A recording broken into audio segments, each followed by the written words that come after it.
Vou tentar ser telegráfico, não redundar em cima do que já disseram e passar alguns telegramas. O primeiro é lamentar profundamente a ausência de um representante oficial do Ministério da Economia. É um protesto claro, porque eu jamais deixaria de comparecer a uma convocação, não seria convite, uma convocação do ministro para discutir qualquer coisa que se relacionasse com a economia do meu Estado, com a vida da minha cidade. Então, é um protesto muito claro. Por outro lado, fazer dois registros. Três registros. Dois que eu considero positivos.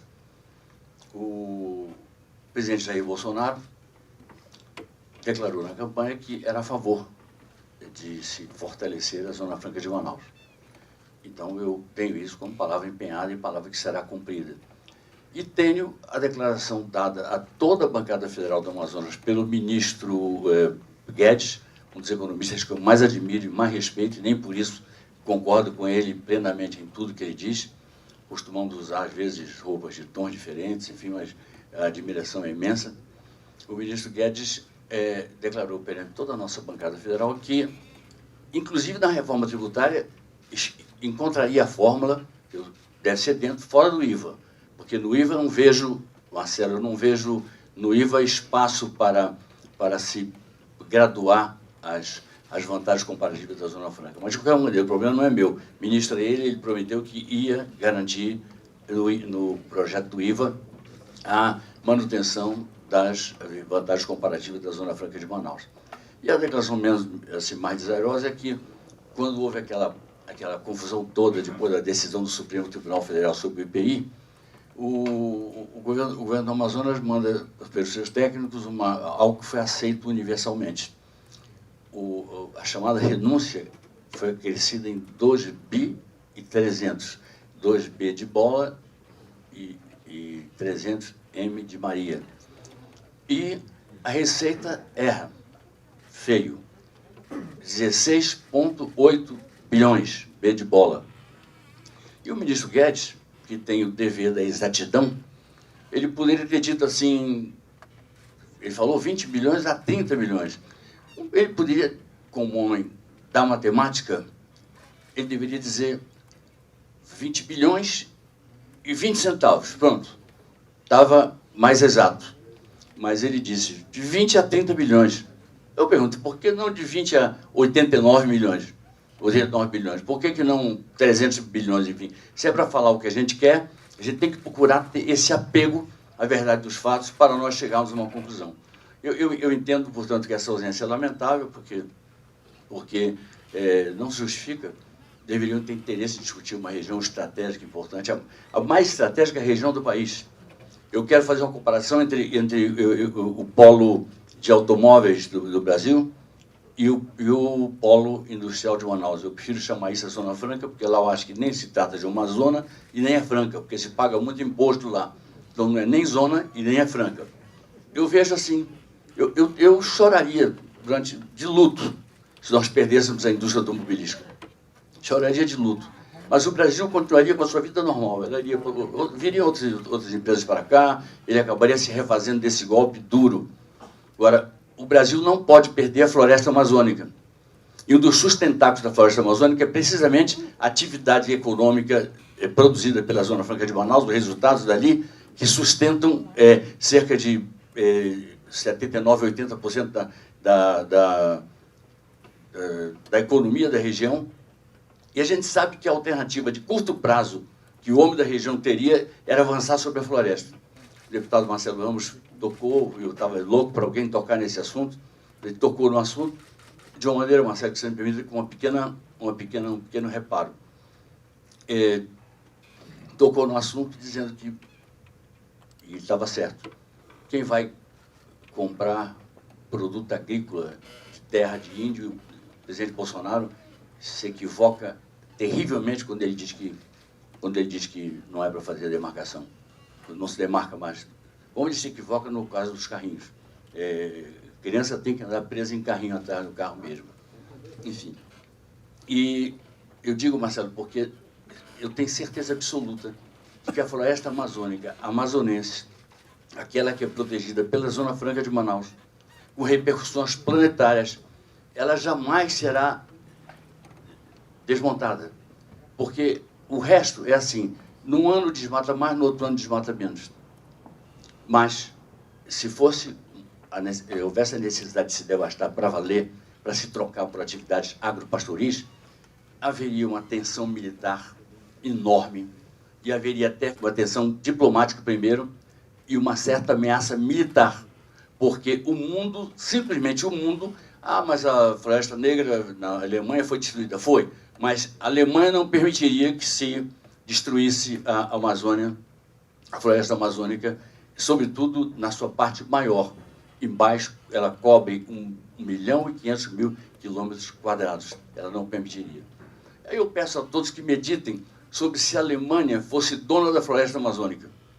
Imagine o tamanho da prioridade que ela daria à Zona Franca de Manaus e à Amazônia, em contraposição a essa prioridade assim acanhada, essa prioridade envergonhada, canestra, pequena, mesquinha, que sucessivos governos brasileiros legam à Zona Franca de Manaus. Agora, eu sei que eu queria que você me desse um tempinho só para falar um pouco do tema. Esses outros temas eu achava que estavam um pouco engasgados aqui. Eu gostaria de dizer o seguinte. Primeiro, saímos de uma crise brutal. 30% de desemprego no Distrito Industrial, 11% de queda do ICMS em termos reais, 18,8% de queda do ICMS indústria. Foi uma hecatombe, porque nós vendemos para o Sul e esse é um defeito do modelo. Cabe ao governo federal nos orientar e nos apoiar para que nós possamos virar um polo exportador. Porque na hora em que ele foi criado pelo ministro Roberto Campos, conselheiro de Castelo Branco, foi criado para ser substitutivo de importações, porque essa era a moda da economia brasileira. A economia brasileira, naquela altura, ela se preparava para alçar o seu desenvolvimento pela via do modelo de substituição de importações. Era isso. Então, temos que ver, fazer a correção dos defeitos, enfim, eu não vou redundar. Apenas dizer que nós temos muitas possibilidades. Então, eu vou falar do que nós precisamos. Vivemos um caos portuário, verdadeiro caos portuário. Nós temos necessidade de hidrovias, sobretudo a do Rio Madeira, que facilite, que baixe o custo do Amazonas e facilite com segurança o tráfego de pessoas e de produtos. Nós precisamos de aeroportos. Nós vamos transformar o aeroporto de Manaus num hub que centralize nele a distribuição dos aviões para todas as regiões vizinhas, enfim, porque uma das nossas vocações, sem dúvida, é o turismo. Sem nenhuma dúvida, é o turismo. Se falou que bastante, e o Plano Dubai prevê minérios, mas minérios, e permitem. Se permitem, por que nós não fizemos antes? E nós somos estúpidos? Então nós deixamos de ganhar dinheiro com minério, por quê? Porque somos estúpidos? Ou porque há uma série de empecilhos ambientais? Ou porque há uma série de organizações ambientais? Essa história da demarcação da terra indígena vai dar muita dor de cabeça para o presidente, que o mundo inteiro vai se mexer sobre isso. O mundo inteiro vai se manifestar sobre isso. Mas podíamos pensar em floricultura tropical, porque as flores que eu dou para minha mulher, que é a mulher mais bonita do mundo, as flores que eu dou para ela, elas são todas de clima temperado. Nós não trabalhamos industrialmente flores de clima tropical. Aproveitar o gás, que é farto na nossa região, aproveitar o gás e fazer, a partir daí, um choque de baixa de custo de energia. Nós podemos pensar em outros polos, precisamos de outros polos, não podemos ficar com 43% englobando 3 polos fundamentais, celulares, motos, 2 rodas e concentrados em menos, mas é fundamental que ele fique, enfim.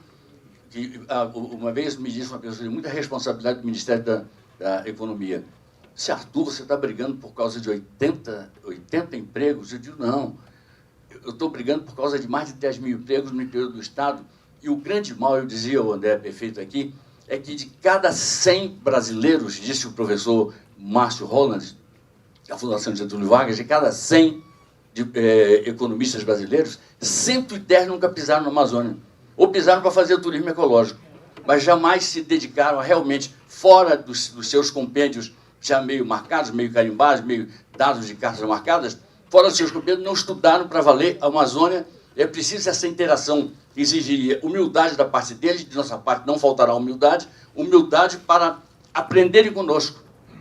Esqueci de citar o meu secretário Ulisses Tapajós, foi secretário meu por tanto tempo, nos ajudou muito a construir a cidade mais sólida que nós, do ponto de vista financeiro deste país, tenho orgulho de proclamar isso.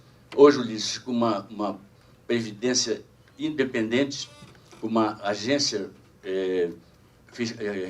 reguladora que realmente faz com que as economias privatizadas andem muito bem,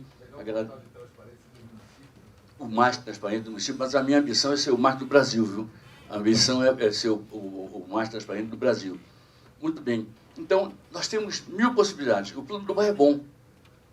Primeiro, a gente tem que escrever português direito, que é uma coisa que eu me esmero no português. Eu gosto de escrever português com correção, fico agoniado quando eu vejo que faltou um quê, faltou uma vírgula, que alguém colocou fulano de tal, onde... Olha, fulano de tal...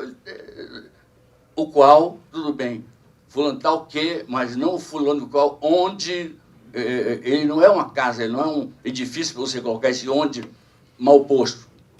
Então, vamos escrever a questão do Plano do Bairro com justeza. O Plano do Bairro, ele é bom, desde que não seja para substituir a Zona Franca. E seria tolo se pensar em substituir a Zona Franca, porque esse Plano do Bairro, na minha cabeça, a gente tinha que ter um plano já imediatamente contratado pelo Ministério da Economia, com intervenção do nosso governo municipal, do governo federal. Manaus é uma cidade-estado, o governo estadual teria que participar disso também, obviamente, em posição de honra. E o governo federal deveria contratar uma consultoria para se tratar de um plano estratégico para a Amazônia. Eu vejo um cenário de uma geração, um cenário de 25 anos, para nós ajudarmos o polo industrial de Manaus a cada vez mais, com mais apoio federal, diminuir a sua dependência dos incentivos. Ele, que já foi aqui subejamente provado que contribui e bastante para o equilíbrio tributário brasileiro, além de garantir a floresta. O professor disse que nós pensamos em segurança nacional quando o Castelo Branco fez o decreto. Naquela época dele, o decreto era fácil. Hoje tem que ser... Eu prefiro a democracia, com toda a sua dureza, né? Mas o professor Roberto Campos, querido amigo meu, que teve como seu mais brilhante aluno o ministro Paulo Guedes, o ministro Roberto Campos, ele via o desenvolvimento econômico também. Ele via, além disso, e claro que Castelo Branco viu, sobretudo, a questão da segurança nacional. Nós temos que acrescentar agora uma outra variável muito importante, que não podíamos cobrar dos dois, que os dois tivessem tido a lucidez tão para frente de ter imaginado essa outra variável, que é a variável ambiental. Essa é fundamental e essa justifica. É por isso que a gente tem que levar em conta que lá tem gente, mas é preciso levar em conta que lá tem muito minério, levar em conta que lá tem a água. Estão dessalinizando água para diminuir uma futura dependência de commodity nossa. Porque que dessalinize mesmo, para o mundo viver bem. Mas nós temos a água potável do mundo, a maior parte está lá. A maior parte está lá. Então, nos preparemos para defendermos a água, defendemos... Eu tenho que falar como alternativa para o desenvolvimento na biodiversidade. A biodiversidade ela exige necessariamente a sustentabilidade para que ela seja imposta. Ela, indústria de biodiversidade. Nós temos essa riqueza toda. Nós não temos que nos conformar, e não nos conformamos, em sermos um povo de pobres, cercados de tanta riqueza e cercados de tanta indiferença de sucessivos governos federais. E olha que eu fui líder, ministro e líder de um governo, de um presidente que eu prezo muito, que é o presidente Fernando Henrique. Mas falta alguém com mais sensibilidade. Para encerrar, já sei que conheço bem esse negócio, para encerrar, eu vou dizer o seguinte: incentivo fiscal não foi inventado por nós. Eu cansei de votar incentivo fiscal para a indústria automobilística, que polui, que produz carros bonitos, mas que não são elétricos. A Europa só trabalha agora com carro elétrico. Nós vamos comparar. Nós temos incentivos desde 67. A indústria automobilística tem incentivo desde o presidente Juscelino Kubitschek de Oliveira. Desde o presidente Juscelino Kubitschek de Oliveira. Quando ele instalou em São Paulo, sobretudo em São Paulo, a indústria automobilística, ele fez baseado em números muito reais. Era ali mesmo o melhor lugar para implantar aquela indústria automobilística. Nós tivemos a decência e o bom senso de rejeitarmos a hipótese de fazer automóveis lá. Eu era prefeito, é a terceira vez que sou prefeito. Prefeito pela primeira vez, muito jovem, junto com o governador Gilberto Mestinho. Nós fomos contra o então governador Amazonino Mendes, quando ele queria sustentar a ideia de fazer carros em Manaus. E, pelo amor de Deus, isso aí só faz enfraquecer a nossa defesa dos polos que são legítimos para nós. Mas vamos lá, nós inventamos incentivo fiscal? Não.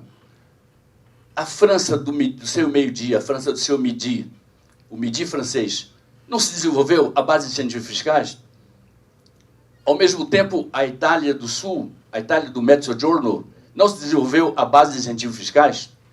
Os Estados Unidos, tão poderosos, o Tennessee Valley, se desenvolveu ou não à base de incentivos fiscais? Então, não fomos nós que inventamos incentivos fiscais no mundo, nem nós que inventamos incentivos fiscais no Brasil. Muito menos no Brasil, porque o Brasil já copiou experiências até exitosas de outros.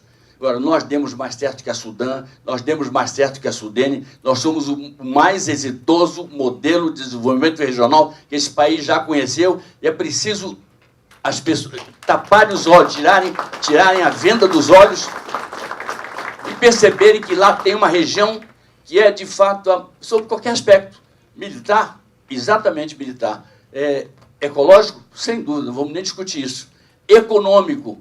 O Brasil tinha que fazer uma parceria limpa e clara com o Amazonas, a partir da sustentação e da diversificação e do apoio à Zona Franca de Manaus, acoplando a ela o plano Dubai, o plano Bagdá das Mil e Uma Noites, acoplando tudo, vale tudo, o que vier para ajudar. Se disserem assim, olha, nós só temos 2 caixas de fósforo para lhe dar, eu aceito 2 caixas de fósforo do governo federal. Agora, por favor, não tirem aquilo que vai lhes dar uma enorme dor de cabeça no plano diplomático, inclusive com fricções militares.